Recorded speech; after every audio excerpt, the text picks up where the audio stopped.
Is anything too hard for God? If anyone were to ask you this question, we would answer, of course not. We would answer immediately without any hesitation. God is all powerful, he can do anything. Where we stumble at is the part of what will he do? We know that God can do all things, but we wonder about the impossible situation in our lives and whether he will do what he were hoping for.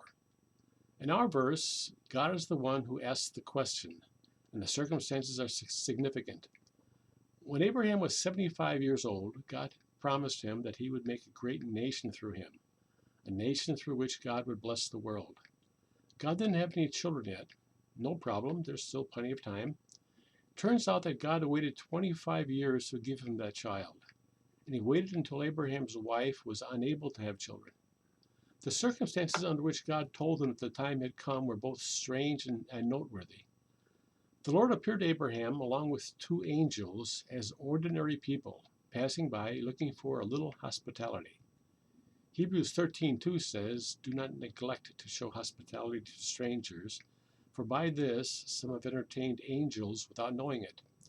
In the course of the conversation, Abraham soon realized who he was talking to. After God tells him that the time had come for Abraham to have that long-awaited child, and Sarah had stopped laughing, God asks him, is anything too hard for God? God waited until the situation was impossible, humanly and scientifically speaking, before God fulfilled his promise. Why? God doesn't want us to look at circumstances to tell us what can and can't be, what will or won't be, or what God will or won't do. God doesn't want us to ever lose hope because of the circumstances. When we look at circumstances and call that reality, we severely limit what we will see God do in our lives.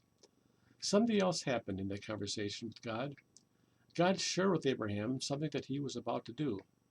God was about to judge several of the cities in the area, and Abraham was able to intercede for those cities and ended up saving the lives of his nephew and his nephew's two daughters.